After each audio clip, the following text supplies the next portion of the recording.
If you talk about sporty SUVs, the first brand that comes into your mind is Alfa Romeo. Not, but that's what they want, and this is why they brought the new Stelvio, the first Alfa Romeo SUV.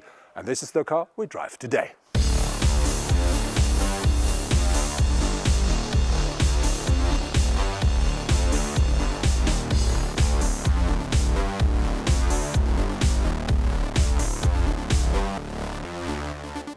Our car features the 210 brake horsepower diesel engine, and that offers a maximum torque output of 470 Newton meters.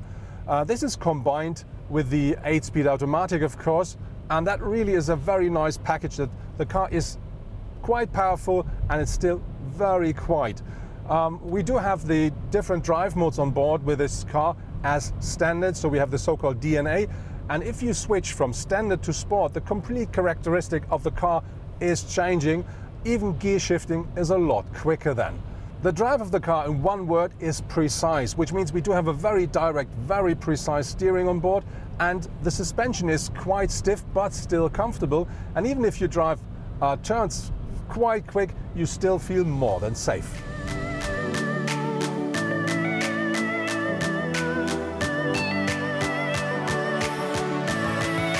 The design of the Stelvio strongly reminds of the Alfa Romeo Giulia. With a length of nearly 4.17 meters and a height of under 1.7 meters combined with a width of about 1.9 meters, the Stelvio looks solid on the road. The front is dominated by the so-called Scudetto and the wide air intakes. The flat bark xenon headlights emphasizing the Ever look, well known from the Giulia. The three-dimensional side view is very sporty. Thanks to the long bonnet and the dropping roofline, the Stelvio looks almost like a coupe. The rear offers a good impression of the strongly pronounced shoulders of the first SUV in the history of Alfa Romeo. The flat rear window, the curved taillights as well as the distinctive tailpipes and the diffuser are quite eye-catching too. Unfortunately, I had no opportunity to drive the Alfa SUV off-road. Nevertheless, thanks to the heavy snow, I was able to convince myself of the quality of the Q4 all-wheel drive on the road. The interior of the Stelvio looks pretty much the same, or to be honest, exactly the same as the interior of the Giulia, but the seats are different. Of course, we sit higher because this is an SUV, but these seats here, they really give you loads of support, so you don't have to do any. You really fit perfectly into the seat. We do find the same 8.8-inch screen here for the infotainment system. It's black and black, which I think looks very nice.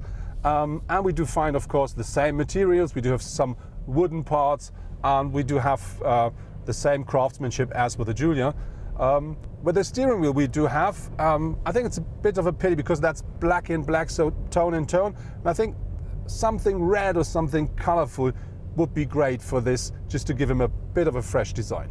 The surround view of the Stelvio is quite nice regarding to the front and the sides, but if it comes to the rear, this car has a bit of a coupe shape, so this means we have a very flat rear window, and so I would suggest whenever you go backwards, you better use the rear view camera and the parking sensors. But to be honest, Alfa offers a rear cross traffic alert for the car, which makes pulling out of a parking plot backwards a lot easier and more safe.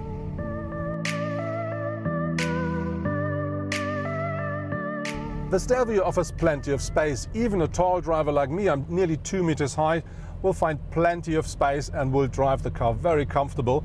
And there is still space behind me. And if there would be a standard person in the driver's seat, there's plenty of space for passengers.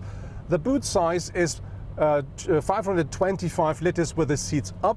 And if you fold down the rear seats, that increases up to 1,600 liters.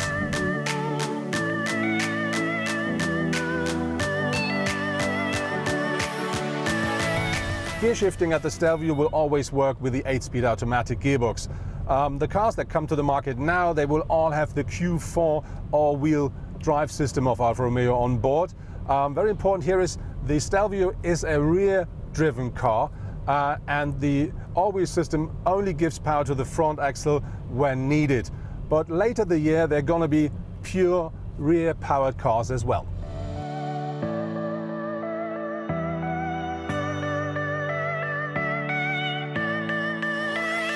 Alfa Romeo offers for the new Stelvio 2-liter 4-cylinder diesel engines with an output between 180 and 210 horsepower. On top of this, we do have 4-cylinder 2-liter petrol engines with an output between 200 and 280 horsepower.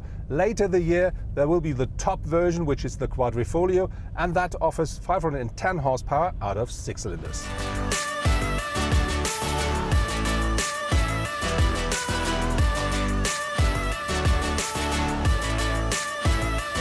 That was our first review with a new Alfa Romeo Stelvio. The so-called first edition will start in Germany at 56,000 euros, so it's not a real bargain, but there are cheaper trim levels available. And I think the cheapest, the entrance model, will be at about 40,000.